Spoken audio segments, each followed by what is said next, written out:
말씀드린 대로 나다 시리즈 첫 번째 시간 날 만나라 하는 제목으로 말씀의 은혜를 나누도록 하겠습니다. 나다는 뭐의 약자냐면 나는 뭐뭐이다. 그래서 앞에 나자랑 끝에 다자 줄여서 제가 나다라고 이름을 붙였고요. 나는 무엇이다. 이게 뭐냐면 예수님이 요한복음에 보면 우리 SBS 할 때 공부했던 것처럼 예수님이 누구신지를 7가지로 명제를 선언하고 계시거든요. 나는 생명의 떡이라. 나는 세상의 빛이라. 나는 양의 문이라. 나는 선한 목자라. 나는 길이요 진리요 생명이라. 나는 부활이요 생명이라. 나는 참 포도나무라.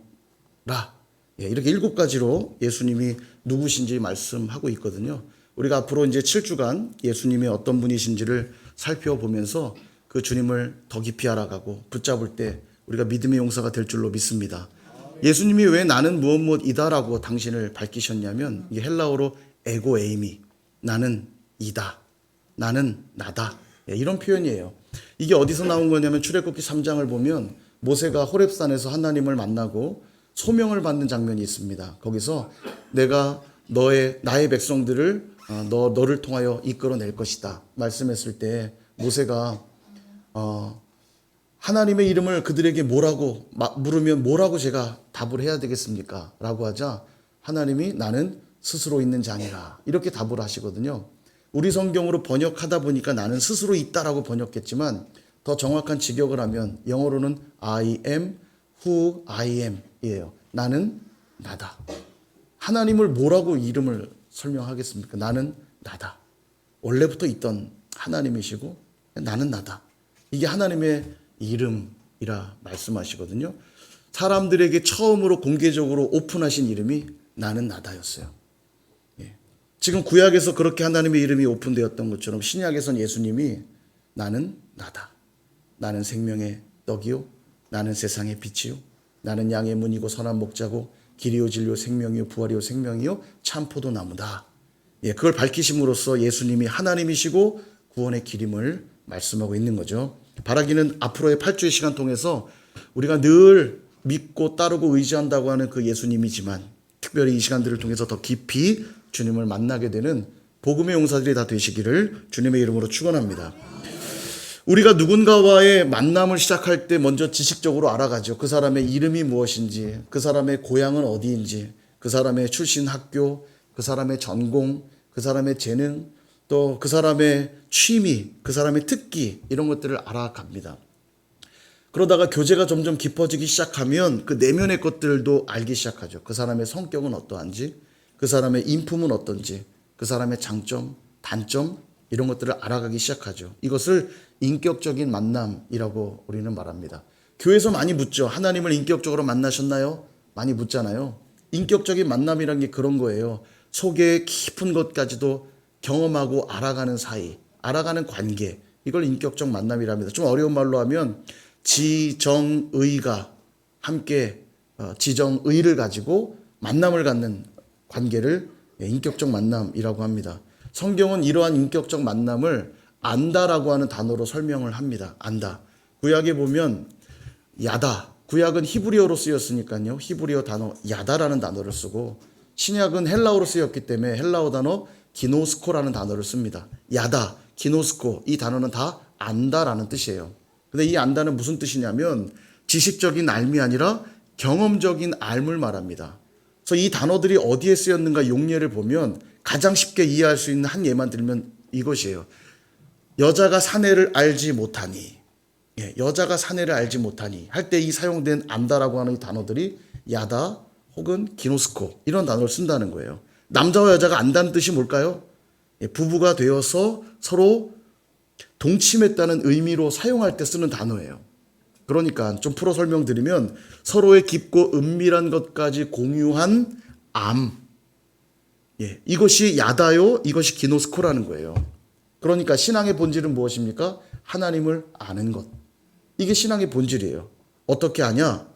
부부가 깊고 은밀한 것까지 다 알듯 그렇게 하나님을 경험하여 아는 친밀감이 있을 때 그걸 신앙이라고 한다는 거죠.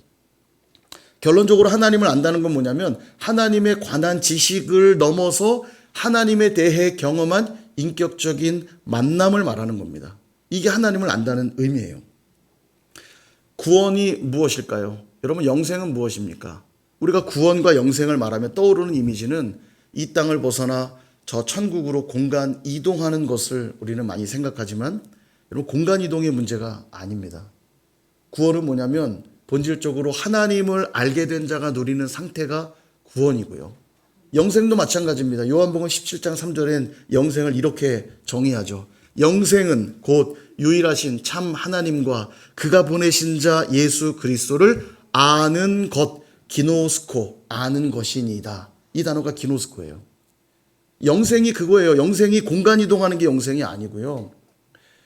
하나님과 예수 그리스도를 아는 것, 그 깊은 내밀한 것까지도 알아 친밀함을 가지고 교제하는, 그렇게 알아가는 것이 영생이라는 겁니다. 그러니까 여러분, 교회를 열심히 출석했다고 구원받는 게 아니라 하나님을 경험하여 안 자가 구원을 받는 것이요 영생을 누리는 것입니다. 생각해 보십시오. 누군가 집에 찾아와 배를 누릅니다. 근데 모르는 얼굴이 화면에 떴어요. 문을 열어주시겠습니까? 뭐 열어주실 거예요? 예, 당연히 열면 안 되죠. 누군지를 알고 열겠습니까? 설령 조금 안면 있는 사람이라 해도 쉽게 문 열어주기 어려워요. 그러나 엄마가 왔고 아빠가 왔고 아들이 왔고 딸이 왔다면 여러분 어떻게 하시겠습니까? 곧바로 열죠. 예, 그게 알미예요. 천국은 누가 들어가느냐? 하나님을 아는 자가 가는 거예요. 띵동띵동 배를 누를 때 사랑하는 나의 아들이 왔구나, 사랑하는 나의 딸이 왔구나, 알아야 천국에 들어가죠. 그러므로 우린 이미 이 땅에 있는 동안 우리는 구원을 누릴 수 있는 자요, 영생을 경험할 수 있는 자들인 겁니다. 어떻게 할 때요? 하나님을 알아갈 때. 그런 점에서 이 땅에 사는 동안 우리가 해야 될 평생의 소원이 있어요. 찬송가 453장이 그걸 잘 말합니다. 예수 더 알기 원하네, 크고도 넓은 은혜와 대속해 주신 사랑을 간절히 알기 원하네. 내 평생의 소원, 내 평생의 소원, 대속해 주신 사랑을 간절히 알기 원하네. 이게 우리가 사는 동안 품어야 될 소원 아닙니까? 주님도 알기 원한다고, 주님을 더 깊이 알기 원한다고. 수박 겉핥기처럼 교회 마당들만 밟으면서 왔다 갔다 하면서 그분에 관한 지식만 몇 가지 알고 살아가는 인생들이 아니라 그분의 깊고 친밀함들을 누리며 그분을 알아가는 것. 그러면 어떻게 우리는 예수님을 만날 수 있는가? 누가복음 24장 44절엔 이렇게 말씀합니다. 우리 같이 한번 읽어볼까요? 시작. 또 이르시되 내가 너희와 함께 있을 때에 너희에게 말한 바 곧 모세의 율법과 선지자의 글과 시편에 나를 가리켜 기록된 모든 것이 이루어져야 하리라 한 말이 이것이라 하시고. 아멘. 이게 예수님이 말씀하고 있는 겁니다. 뭐라고 말씀하시냐면 모세의 율법, 선지자의 글, 시편에 나를 가리켜 기록된 모든 것이, 여기 나는 예수님을 말해요. 그러니까 모세의 율법과 선지자의 글과 시편의 모든 글들은 나를 가리켜 기록된 글이라는 거예요. 여러분, 당시에 유대인들이 보고 있던 성경, 구약 성경이었겠죠. 유대인들이 갖고 있던 성경 크게 세 개로 나뉩니다. 토라라고 하는 율법서, 우리가 아는 모세오경이죠. 창출 레민신, 이게 토라고요. 그 다음에 예언서들, 이걸 네비임이라고 그래요. 예언서들이 있고, 그 다음에 케투빔이라고 하는 성문서가 있습니다. 이게 유대인들이 갖고 있는 성경이었는데, 그 말하는 거예요. 너희들이 들고 있는 그 성경이 누구를 가리켜 기록된 것인 줄 아느냐? 바로 나에 대해 기록하고 있는 것이다. 그래서 우리는 성경을 뭐라고 부르죠? 특별 계시라고 부르죠. 우린 그 특별 계시를 통해서 예수님을 만나게 되고 예수님을 알아가게 되는 것입니다. 그 중에서도 특별히 요한복음을 통해서 우리는 예수님을 더 구체적으로 알아갈 수 있는데, 오늘 여러분이 읽으신 본문의 내용이 바로 그것입니다. 31절 보면 오직 이것을 기록함은, 요한복음을 기록한 이유는 이런 말이에요. 요한복음을 기록한 이유는 뭐냐? 너희로 예수께서 하나님의 아들 그리스도이심을 믿게 하려 함이요, 또 너희로 믿고 그 이름을 힘입어 생명을 얻게 하려 함이니라. 아멘. 요한복음은 이 두 가지 목적을 위하여 기록된 성경이라는 거예요. 하나는 예수님이 하나님의 아들 그리스도시라는 걸 믿게 하려고 기록했고, 또 하나는 그 예수님의 이름을 힘입어 생명을 얻게 하려고 기록했다는 겁니다. 그러므로 누구든지 요한복음을 읽고 묵상하면 누구를 만날 수 있어요? 예수님을 만나는 겁니다. 그분이 그리스도라는 사실을 깨달으면서 생명을 얻게 된다는 거예요. 그러므로 앞으로 예수님의 이 7대 명제들을 우리가 이제 살펴보게 될 텐데, 그에 앞서 오늘 예수님이 어떤 분인지 큰 틀에서 우리가 먼저 좀 살펴보려고 합니다. 두 가지를 오늘 얘기하셨는데, 첫 번째, 예수님이 어떤 분이냐면 하나님의 아들 그리스도라고 얘기하고 계십니다. 여기 하나님의 아들이란 표현은 하나님이 예수님을 낳았다는 뜻이 아니에요. 여기 아들이란 용어는 그저 이 땅의 용어로 설명하려다 보니까 쓰인 것이지, 여기 아들이란 말은 동격이란 뜻입니다. 동격. 그래서 옛날 역사의 기록들을 보면 큰 대제국의 황제들은 항상 자기를 신격화하기 위해서 신의 아들이라고 자기를 표현했습니다. 대표적으로 이집트, 애굽의 왕이었던 이 바로는 자기가 늘 태양 신의 아들이다 이렇게 묘사를 해요. 그것은 태양신이 나를 낳았다는 뜻이 아니라 내가 곧 태양신이라는 말이에요. 여기도 그 얘기입니다. 예수님이 하나님의 아들이란 얘기는 예수님이 하나님과 동격이다. 즉 예수님이 곧 하나님이란 뜻이에요. 그러므로 예수님은 전능한 분이시요, 예수님은 무한한 분이시요, 예수님은 영원 불변하신 분이란 뜻입니다. 그런데 그 하나님이 그리스도로 오셨다는 얘기예요. 그렇다면 그리스도란 무엇인가? 그리스도, 헬라어로 크리스토스란 말입니다. 크리스토스. 여러분이 많이 들어보신 히브리어로는 메시아라는 단어랑 똑같은 뜻이에요. 그리스도, 메시아 같은 뜻이에요. 말하자면 이것은 뭘 말하냐면 직분을 가리키는 거거든요. 직분. 예수는 이름이고 그리스도는 직분. 그래서 우리는 합쳐서 예수 그리스도라고 부르죠. 이는 무엇과 같냐면 제 이름은 지민호요, 직분은 목사잖아요. 지민호 목사라고 부르는 것과 같은 겁니다. 예수 그리스도. 누군가가 저를 향해서 지민호 목사라고 부르면 이를 들은 사람들은 대부분 알겠죠. 아, 저 사람의 이름은 지민호고 저 사람의 하는 일은 말씀을 가르치고 말씀을 전하는 일을 하는 사람이겠구나.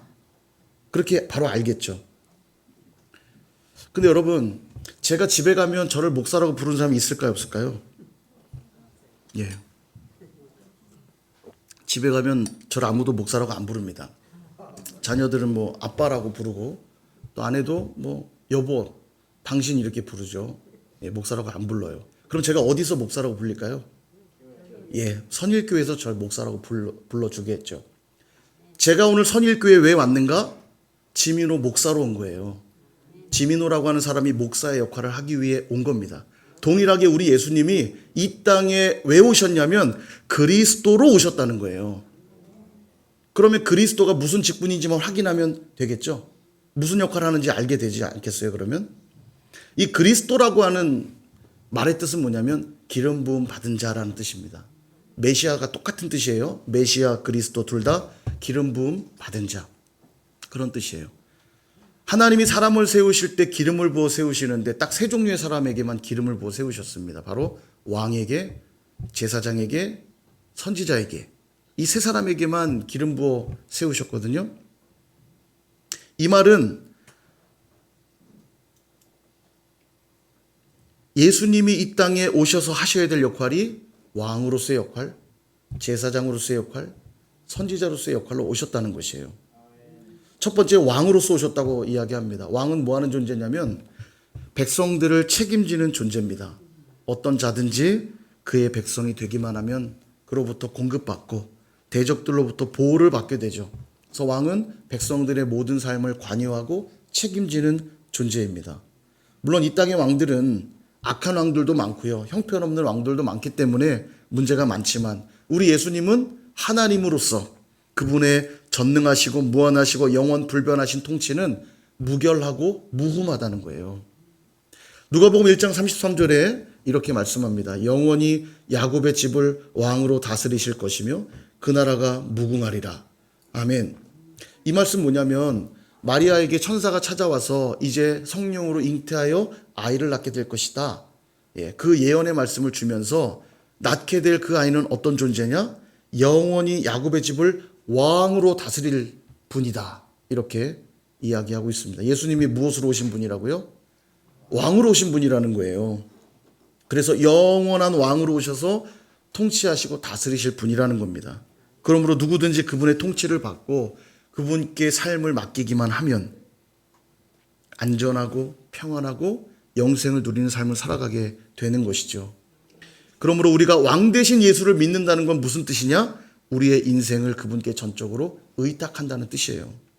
그럴 때 우리는 구원과 영생의 은혜를 누리게 되는 줄 믿습니다. 두 번째, 예수님이 오신 것은 제사장으로 오셨다는 거예요. 여러분, 제사가 왜 필요하냐면 인간들이 죄를 지어서 거룩하신 하나님께 더 이상 나갈 수 없게 되었습니다. 그래서 하나님이 나올 수 있도록 하시려고 제사 제도를 만드신 거예요. 제사를 통해 죄사함을 얻으면 거룩하신 하나님 앞에 나올 수 있게 되는 거죠. 이때 이 제사를 돕는 자가 제사장입니다. 제사 제도는 여러 번 설명드렸지만 제사를 드리는 제사자가 하나님께 나아갈 때 흠없는 동물을 가져옵니다. 이때 반드시 흠이 없어야 된다고 했죠. 흠없는 동물을 가져와서 그 동물의 머리에 안수하면 나의 죄가 이 동물에게 전가가 되는 거예요. 그리고 내 죄를 덮어쓴 이 동물이 대속이라고 그러죠. 대속. 대신 나의 죄를 속하는 거예요. 이 동물의 목을 따고 피를 흘리면 히브리서 9장 22절의 말씀처럼 피 흘림이 없은즉 사함이 없다 하신 대로 이 동물의 피 흘림으로 나의 죄가 사함을 입는 겁니다. 그리고 흠없는 이 동물의 흠없음이 반대로 나에게 전가가 되어서 나는 하나님 앞에 의롭다 하김을 받는 거죠. 이게 제사제도의 원리예요. 그런데 이 제사장 중에도 제사장의 제사장이라 할 수 있는 대제사장이 있는데요. 대제사장은 1년에 단 한 번 대속죄일이 되면 모든 백성들의 죄를 대속하기 위해서 속죄의 피를 가지고 지성소로 들어가요. 그리고 지성소에서 그 속죄소에 그 피를 뿌릴 때 하나님은 백성들의 모든 죄를 사하시고 그곳에서 만나 주시는 겁니다. 근데 문제는 이러한 동물의 제사는 일시적인 제사이기 때문에 반복해서 계속 드려야 됐다는 거죠. 그래서 누가 오셨냐면 예수님이 오신 거예요. 히브리서 9장 12절을 볼까요? 염소와 송아지의 피로 하지 아니하고 오직 자기의 피로 영원한 속죄를 이루사 단번에 성소에 들어가셨느니라. 아멘. 염소와 송아지, 그러니까 동물의 피가 아닌 무슨 피를 준비하셨어요? 자기의 피로. 자기의 피를 가지고 하나님의 어린 양이신 예수님이 당신 자신의 피를 흘리심으로 우리의 모든 죄를 대속하신 거예요. 대신 죄를 속하신 거죠. 아까도 말씀드렸지만 흠없는 동물에게 안수하여 나의 죄가 동물에게 전가되어 그 동물의 죽음으로 사함을 받았다면 동물의 의는 나의 의가 된다고 했잖아요. 자, 그럼 질문해 보겠습니다. 동물에게 안수할 때 내 죄가 동물에게 전달되었음을 어떻게 알죠? 눈에 보이나요? 죄가 이렇게 가는 게? 그 동물의 의가 나에게 전가된 걸 어떻게 알죠? 눈에 보이나요? 여러분 어떻게 알 수 있습니까? 예, 믿음으로 아는 거예요. 믿음으로 동물에게 나의 죄가 전가되고 그 믿음으로 그 동물의 흠없음이 나에게 전가되는 것처럼, 그래서 구약도 신약도 다 믿음으로 구원을 받는 겁니다. 지금도 마찬가지예요. 예수님이 하나님의 어린 양이심을 믿고 그분이 십자가 위에서 나를 대신해 피를 흘리신 이유는 오늘 내가 예수를 믿는 순간 나의 죄가 예수님에게 전가되어서 주님의 피 흘리심이 내 죄로 인한 피 흘림이 되는 것이고 예수님의 의로우심이, 그분의 흠없으심이 나에게 전가되어 내가 의롭다 여김을 받는 거예요. 그러니까 하나님이 우리를 보실 때 누구의 의로 우리를 보시는 겁니까? 예수님의 의로. 그래서 의롭다 여김 받는 거예요. 여전히 우린 죄 가운데 있는데도 불구하고 나를 의롭다 여겨주시는 이유는 내가 대단해서가 아니라 예수님의 의 때문인 겁니다. 내 죄가 전가되고 예수님으로 내가 의롭게 된 걸 뭘로 알 수 있죠? 믿음으로요. 믿음의 원리가 동일한 겁니다. 그 일을 위해서 이 땅에 오셨다는 거예요. 예수님이요. 말씀 하나 더 볼게요. 히브리서 9장 26절. 그리하면 그가 세상을 창조한 때부터 자주 고난을 받았어야 할 것이로되 이제 자기를 단번에 영원하다는 뜻이에요. 영원한 제물로 드려서 죄를 없이 하시려고 세상 끝에 나타나셨느니라. 주님이 오시기 전까지 동물로 계속 제사를 드렸어야 했는데 예수님이 오심으로 단번에 영원히 유효한 제물로 자신을 드리심으로 죄를 없이 하셨다는 겁니다. 대제사장이신 예수님이 백성들의 죄를 속하기 위해 동물의 피가 아니라 당신 자신의 피를 가지고 하늘 지성소로 들어가서 하나님 앞에 그걸 부으심으로 우리의 모든 죄를 속하시고 우리를 구원하셨다는 거예요. 그러므로 이제 그를 믿는 모든 자들은 죄사함을 입고 의롭다 여김을 받게 되었다는 것입니다. 그러므로 우리가 제사장이신 예수님을 믿는다는 것은 무슨 뜻이냐? 우리의 모든 죄를 사하신 예수님의 보혈만 의지하며 산다는 것을 말합니다. 그럴 때 우리는 구원과 영생의 은혜를 누리게 되는 것이죠. 세 번째, 예수님이 선지자로 오셨다고 말씀해요. 선지자의 역할은 뭐냐면 하나님 말씀을 대언하는 것입니다. 그래서 하나님은 중요한 뜻을 전할 때 항상 선지자를 세우시고 그를 통해 대언하게 하세요. 대표적인 사람들이 모세, 엘리야, 사무엘, 이사야, 에레미야, 이런 분들이 다 선지자죠. 여러분, 선지자가 얼마나 중요한 존재냐면, 물론 하나님은 직접 기적을 행하시고 말씀하실 수 있는 분이지만 궁극적으로는 선지자들을 통해 말씀하게 하심으로 백성들로 하여금 무엇을 붙들기를 기대하시냐면 하나님의 말씀을 붙들기를 기대하세요. 그래서 다른 방법을 쓰지 아니하시고 선지자들을 들어 말씀하게 하신다는 거예요. 선지자가 얼마나 중요하냐면 누가복음 16장에 보면 부자와 나사로의 이야기가 나옵니다. 그들이 죽어서 부자는 음부에 가고 거지 나사로는 낙원에 가요. 낙원에 가서 아브라함의 품에 안겨있는 나사로를 멀리 바라봅니다. 부자가 너무너무 뜨거운 불길 때문에 목이 타는 거예요. 그래서 아브라함이요, 내게 이 목을 좀 적셔줄 혀 끝에 물 한 방울만 좀 적셔주시면 안 됩니까? 그랬더니 거기와 여기는 큰 구릉텅이가 있어서 절대 오갈 수 없다. 그렇게 할 수 없다. 그러자 이 부자가 부탁해요. 그럼 간절한 청이 있습니다. 내 형제들이 아직 죽지 않고 저 땅에 있는데 나사로를 다시 살려서 보내주셔서 이런 곳이 있다는 것 좀 알려주시면 안 됩니까? 라고 부탁하자. 왜냐면 동생들이 여기 올까봐 두렵잖아요. 형제들이요. 그렇게 부탁하자 아브라함이 이렇게 대답을 합니다. 누가복음 16장 29절에서 31절. 아브라함이 이르되 그들에게 모세와 선지자들이 있으니 그들에게 들을지니라. 이르되 그렇지 아니하니이다. 아버지 아브라함이요, 만일 죽은 자에게서 그들에게 가는 자가 있으면 회개하리이다. 그러자 이르되 모세와 선지자들에게 듣지 아니하면 비록 죽은 자 가운데서 살아나는 자가 있을지라도 고난을 받지 아니하리라 하였다 하시니라. 아멘. 여러분, 그래서 의인은 믿음으로 사는 것이고 천국은 믿음으로만 가는 거예요. 선지자를 통해서 주시는 말씀을 받지 못하는 자는 누가 무엇을 어떻게 한다 해도 믿지 못한다는 거예요. 그래서 선지자는 너무 중요한 존재입니다. 그 선지자의 입을 통해 선포되는 말씀을 믿음으로 받을 때 그 말씀의 능력을 경험하는 거죠. 그런데 우리 예수님이 뭘로 오셨다고요? 선지자로 오셨다는 거예요. 히브리서 11장 1절 2절에 보면 죄송해요. 히브리서 1장 제가 이 본문을 잘못 줬습니다. 히브리서 1장 1절과 2절에 보면 제가 읽어드릴게요. 옛적에 선지자들을 통하여 여러 부분과 여러 모양으로 우리 조상들에게 말씀하신 하나님이 말씀하셨대요. 누구를 통해서요? 선지자들을 통하여. 하나님은 늘 선지자를 통해 말씀하셨대요. 그 하나님이 2절, 이 모든 날 마지막에는 아들을 통하여 우리에게 말씀하셨으니. 그러니까 선지자들을 보내 계속 말씀하셨던 하나님이 그 제일 마지막에 참 선지자를 보내셨는데 그가 누구냐? 예수님이라는 거예요. 아들을 보내셔서 선지자로 삼으셨다는 거예요. 근데 놀라운 건 뭐냐면 예수님이 앞서 왔던 선지자들처럼 와서 예수님의 말씀을 전하는 정도의 선지자가 아니라는 사실입니다. 요한복음 1장 1절에 보니까 예수님을 이렇게 소개해요. 태초에 말씀이 계시니라. 이 말씀이 하나님과 함께 계셨으니 이 말씀은 곧 하나님이시니라. 아멘. 태초에부터 말씀이 있었는데 이 말씀이 하나님이래요. 누굽니까 이 말씀이요? 예수님이죠. 예수님. 하나님과 함께 계셨던 예수님이 곧 말씀이래요. 그러니까 선지자로 오셔서 말씀을 전하신 게 아니라 말씀이신 그분 자체로 오셔서 우리에게 증거하셨다는 거예요. 그동안 선지자들은 와서 하나님의 뜻을 대언했는데 예수님은 그 자체로 말씀이시기에 이 땅에 그대로 오셔서 스스로 말씀이시니까 말씀으로 드러내셨다는 거예요. 그러므로 선지자로 오신 예수님을 믿는다는 건 무슨 뜻이냐? 철저하게 하나님의 말씀대로 순종하며 살아가는 것을 말하는 것입니다.